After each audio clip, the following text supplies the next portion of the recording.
تعالى اقولك، عايزه تعملي حاجه حلوه في 3 دقايق لاولادك ومش عايزه تجيبي اي مكونات ولا اي حاجه من بره، انا هقولك تعمليها بمنتهى البساطه. هاتي كوبايه دقيق، كوبايه دقيق واحده، مش هتحتاجي اكتر من كده، وهتنخليها كويس كده بالمصفى بتاعتك، وهتبتدي ان انت تحط عليها بس ذره من الملح، حاجه بسيطه خالص من الملح، و3 معالق من الزيت، حاجه بسيطه من الملح و3 معالق من الزيت، وهتعملي احلى تحليه واحلى حاجه حلوه ليكي ولولادك، وهتاكلي لما تشبعي.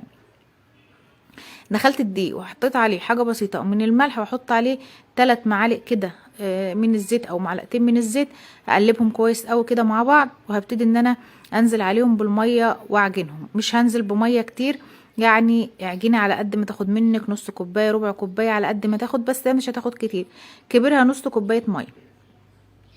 ابتديت ان انا احط عليها الميه والفها كده بالمضرب السلك، لما شربت الميه اخدتها نزلتها على الرخامه، وهبتدي ان انا اعجنها كده. ما هيش هتاخد منك عجين كتير يعني، لان هي ما بتعوزش تتلت والكلام ده، يا دوب تتلم منك كده وخلاص. يبقى هي كده ايه، خلصت. بصي اهي قروصه كده زي القروصه بتاعت ايه، بتاعت الرقاق او العيش. ومعاكي بقى 3 معالق كبار من النشا، هتحطهم على الرخامه، وهتنزلي بالعجينه بتاعتك تفرديها كويس جدا، بتتفرد معاكي بكل سهوله، بتمشي معاكي بكل سهوله. بصي مقاديرها سهله جدا، بسيطه جدا، موجوده في كل البيوت، مش هتحتاجي ان انت تجيبي اي حاجه من بره، وفي نفس الوقت ما بتاخدش منك اي وقت. افرديها كده بالنشابه بتاعتك، او افرديها بالسريع زي ما بتفردي الرقاق والعيش. افرديها فرده حلوه، وابتدي لفيها بالطريقه اللي انت شايفاها دي، ابرومي برومي برومي كده لما تلفيها كلها. لفتيها كلها كده، اتاكدي بقى، قفليها كويس كده، قفلي الجناب بتاعتها كويس والحروف بتاعتها كويس كده. بس كده هتجيبي بقى السكينه بتاعتك، وهتبتدي ان انت تقطعيها قطع زي ما انت شايفه كده. ايوه كده، قطعي قطعي، مش هتاخد منك اي وقت، لا بتاخد وقت في عجين، ولا بتاخد وقت في فرد، ولا بتاخد وقت في تقطيع. وحاجه حلوه بجد، اما تشوفي النتيجه بتاعتها في الاخر هتبهرك. انا بصراحه اول مره اعملها بس انبهرت من النتيجه. هتبتدي ان انت تلمي بقى كل القطع بتاعت العجين بتاعتك دي كده في طبق كده كده، لمها كلها بقى، وعشان ناخدها ونروح على البوتاجاز.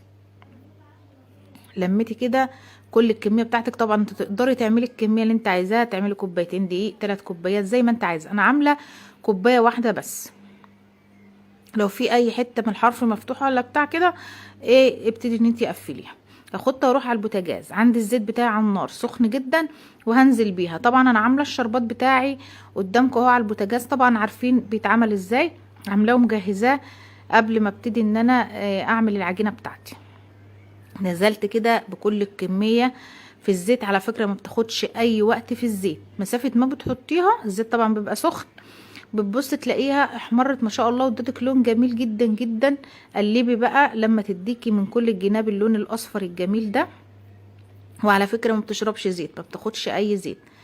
هنطلع بقى، بصوا بقى اللون، بسم الله ما شاء الله، صفرة وحلوه قوي قوي، لونها جميل، ما خدتش مني اي وقت على البوتاجاز. بطلع بقى كده وبحط في الشربات، واقلب في الشربات. لو انت عايزاها ناشفه شويه ما تغيبهاش في الشربات، خرجيها على طول.